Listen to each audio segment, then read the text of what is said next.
esta clase vamos a trabajar, como les fui adelantando, el pensamiento formal en la adolescencia, ¿sí? Que tiene que ver con la teoría piagetiana. Nosotros en Psicología del Desarrollo 1 estuvimos viendo los estadios de Piaget hasta el tercer estadio, que era el periodo de las operaciones concretas, y en este caso vamos a ver el pensamiento formal, ¿sí? El último estadio. Estos son los dos textos que vamos a utilizar. Por un lado, de Piaget, una fuente primaria, un capítulo que se llama La adolescencia, y por otro lado el texto recortado de Palacios, Marchesi y Cole, que se llama Del pensamiento formal al cambio conceptual en la adolescencia, ¿sí? Estos textos fueron recortados para desarrollar esto como más puntual, ¿sí? Bueno, primero me gustaría resaltar algunas cuestiones centrales, básicas, tomadas del texto de Piaget sobre todo, para destacar los aspectos principales, ¿sí? Lo que va a decir Piaget es que lo que empieza a aparecer en la adolescencia es una reflexión espontánea, mayor actividad de reflexión, y que esta reflexión tiene que ver con la elaboración de teorías abstractas, es decir, que pueden empezar a crear teorías o sistemas de teorías, hipótesis que pueden transformar el mundo de una u otra forma. Es decir, que van a poder empezar a reflexionar sobre diferentes posibilidades, transformaciones, cosas que no existen, pero entienden que podrían existir, ¿sí? Y estas reflexiones que ya no van a estar apegadas a lo concreto o a lo real.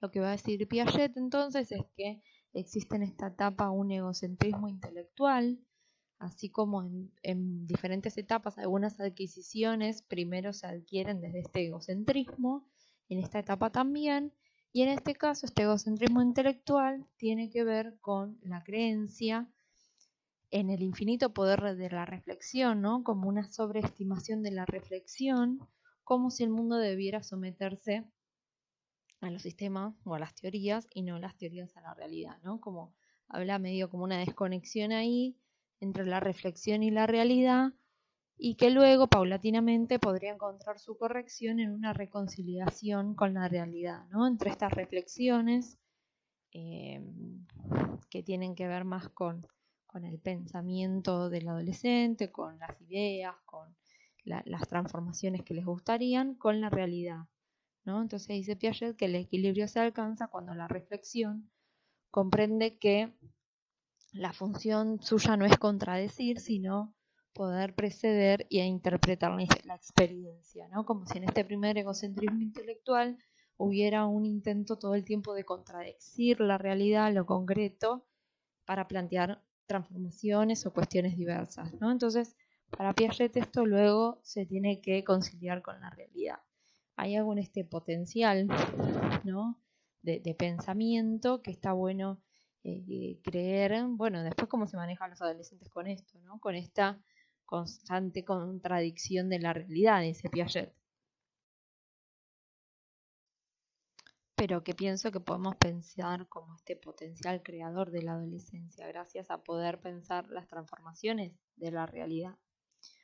Bueno, este pensamiento entonces tiene un poder totalmente nuevo, dice Piaget, que equivale a desligarlo y liberarlo de lo real para permitirlo y trazar a su antojo reflexiones y teorías, ¿sí? Como este desprendimiento de lo real que amplía infinitamente el panorama, ¿no? Hacia diferentes ideas, diferentes posibilidades, ¿no? que partirán de lo conocido, pero que van como mucho más allá.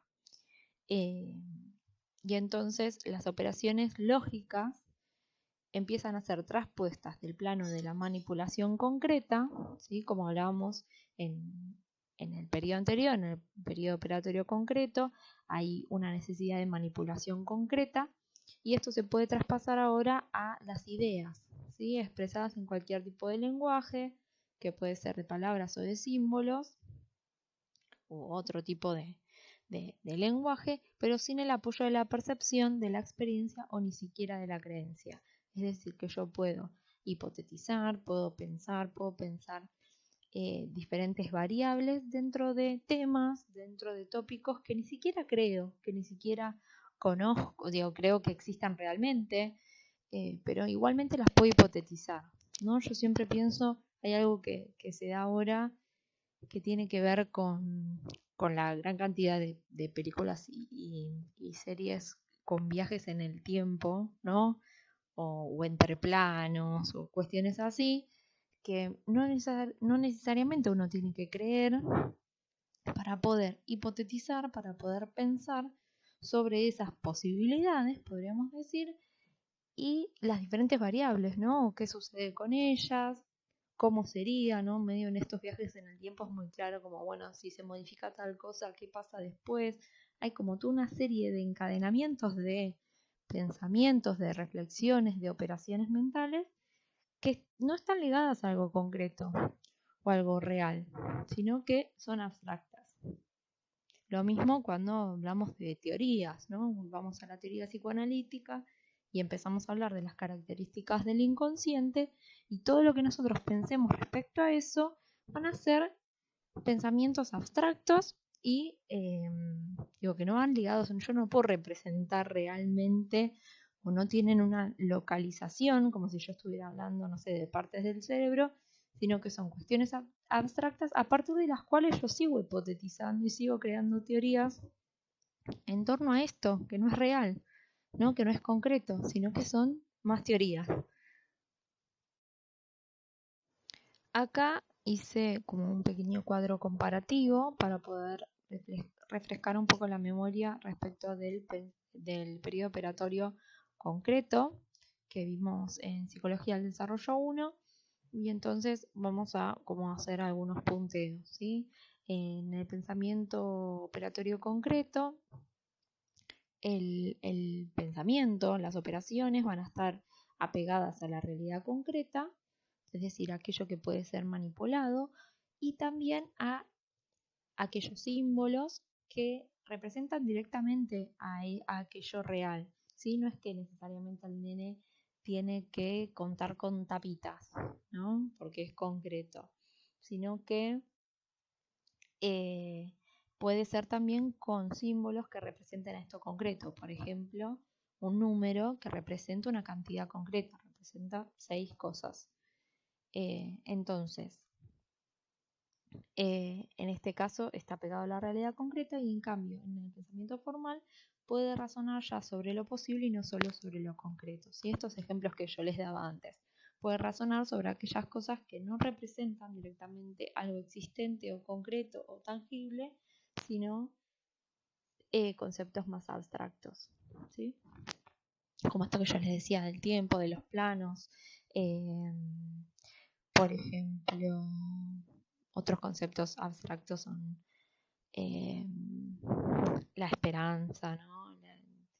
La alegría, ¿no? Algunos sentimientos como conceptos, la felicidad, ¿no? Como conceptos abstractos a partir de los cuales uno podría hacer reflexiones. Quizá lo del viajes en el tiempo es como mucho más fácil en cuanto a qué operaciones puedo hacer desde ahí. Por otro lado, vamos a hacer como otras comparaciones respecto de cómo resuelve algunos problemas, ¿sí? Por un lado, cuando el niño pequeño tiene que resolver algún problema con diferentes variables, tiene que resolverlo mediante pruebas, es decir, mediante ensayo y error, hasta que llega al resultado. Y que en este caso combina los elementos de forma aleatoria, es decir, si tiene que digamos, comparar diferentes variables, ustedes van a ver en el texto un ejemplo como mucho más fácil, pero no me quiero explayar por ahí, sino que una cuestión es probar muchas veces de diferentes formas, medio de forma aleatoria, pruebo una cosa, una combinación, la otra, medio como me va pareciendo. Y otra cosa, en el pensamiento, en el operatorio formal, hay otro tipo de resolución de estos problemas que tienen que ver con plantear una hipótesis y de luego intentar corroborarla, y que esta corroborarlo o esta puesta a prueba tiene que ver con algo mucho más ordenado, en lo que puede combinar los elementos de forma sistemática, es decir, siguiendo un patrón preestablecido, ¿no? Entonces, si yo tengo dos variables, voy a dejar una constante y voy a ir cambiando la otra a ver qué pasa. Luego puedo mover un poco la variable 1 y volver a probar, ¿no? Los cambios en la variable 2 a ver qué pasa. Bien sistemático, donde yo voy a poder encontrar ahí la combinación, ¿no? Exacta, pongámosle. Entonces, esto tiene que ver con hacerlo sistemático o aleatorio. Por otro lado, estos punteos, bueno, algo que ya veníamos diciendo, en el caso del pensamiento concreto, actúa sobre los objetos, ¿sí? Sobre cosas reales o sobre sus símbolos directos, y en cambio en el pensamiento formal hay un razonamiento verbal o un razonamiento proposicional, que tiene que ver con las proposiciones son como afirmaciones sobre lo posible, ¿no? Son afirmaciones a partir de las cuales yo puedo empezar a formular teorías o formular transformaciones, y no son necesariamente cosas reales. Entonces, es esto, es trabajar desde lo verbal, desde las palabras, hacer estas formulaciones. Luego vamos a marcar que, por un lado, en el primer caso estamos hablando de un razonamiento empírico deductivo, porque para poder llegar a estas resoluciones va a tener que ver con la manipulación de lo real o de los conceptos reales, y en cambio en el pensamiento operatorio formal vamos a hablar de un razonamiento hipotético deductivo, porque tiene que ver con estas hipótesis que pueden ser abstractas, que tienen que ver con proposiciones, con una formulación verbal y ya no ligado a lo concreto. Entonces, recapitulando un poco, estas operaciones formales emergen hacia los 11 o 12 años y se consolidan hacia los 14 o 15 años. Es el estadio final del desarrollo cognitivo, esto lo sabemos, ¿no? Habíamos visto nosotros el periodo sensoriomotriz, preoperatorio, operatorio concreto, y este último estadio es el estadio de las operaciones formales o operatorio formal. Entonces, en este periodo se desarrolla la capacidad de abstracción y de hipotetizar, aplicando principios más lógicos que la etapa anterior. Esto ya lo hemos hablado recién. En este caso se pueden imaginar previamente hipótesis y llevar a cabo las diferentes posibles combinaciones y ensayos. Esto lo acabo de nombrar, tiene que ver con esta combinación sistemática, ¿no? Más pensada, más lógica. Y esta capacidad de razonar de forma abstracta y lógica también se vincula con mejoras en la atención, la memoria, las estrategias para adquirir y manipular información, ¿no? Como estas capacidades tienen que o van a tener que ver con un procesamiento de la información mucho mayor y, digamos, mayor memoria, mayor atención, van a colaborar en esta capacidad de reflexión, de mantener teorías en la cabeza y manipularlas, ¿no? Como mentalmente. Entonces todo está relacionado, no es separado. Las características funcionales, que las nombran así en el otro texto que tenemos, de Palavicios y Marchesi, van más o menos por el mismo lado, ¿no? Son como diferentes formas, pero está bueno como puntualizarlas para terminar de entender de qué se trata este cambio. La primera característica funcional que nombran es: la realidad es concebida como un subconjunto de lo posible. ¿Qué quiere decir esto? O sea, la realidad, lo que existe, es solo una parte de lo posible. Ya no lo es todo. Lo real no lo es todo, sino que hay mucho más y que tiene que ver con todo lo posible. Entonces aparece esta capacidad potencial para concebir y elaborar todas las situaciones posibles que podrían existir en una situación dada, y con una capacidad de considerar todas las combinaciones posibles entre las distintas causas que determinan un hecho, ¿sí? Como una ampliación, una muchísima ampliación de estas capacidades, porque se amplía el ámbito de aplicación, ¿no? Antes era lo concreto, lo que existe o en lo que creo, y ahora tiene que ver con todo aquello otro que no existe pero que podría ser, ¿no? Y sobre lo que puedo pensar. La segunda característica funcional tiene que ver con su carácter hipotético deductivo. Dice: la estrategia que se utiliza consiste en formular un conjunto de explicaciones posibles para someterlas a prueba mediante el esquema de control de variables. Y el carácter proposicional, que es esto que ya nombré, tiene que ver con servirse de proposiciones verbales, que son afirmaciones sobre lo que puede ser posible de naturaleza abstracta e hipotética, independientes de la realidad concreta. ¿Sí? Pueden estar relacionados como pueden no estar relacionados, no ser reales, no creer en ellas. No tendría que comprobar empíricamente todas las acciones posibles, algunas pueden reemplazarse por expresiones verbales, ¿sí? En este carácter proposicional. Entonces me ahorro mucho tiempo, mucho trabajo, porque hay hasta comprobaciones que las puedo comprobar desde lo hipotético, ¿no? Y puedo manipular otras variables y manipular otros temas que no podía cuando no estaba este carácter proposicional, sino que estaba pegado a la realidad concreta. Por último, también pensar estas cuestiones que van a encontrar en este segundo texto, que no es el de Piaget, que va a hablar sobre la conceptualización de Piaget. Va a decir que para Piaget este pensamiento hipotético deductivo y este periodo formal es universal, es decir, que aparecería en todas las personas. Hay algo de esto que de nuevo podemos vincular con este modelo bien organísmico de Piaget, ¿no? Al que todos llegaríamos a las diferentes etapas sin tanta influencia del ambiente, ¿no? Esto bien universal, que llegaría en todas las personas, más o menos en la misma edad, y que a su vez este tipo de pensamiento es uniforme y homogéneo.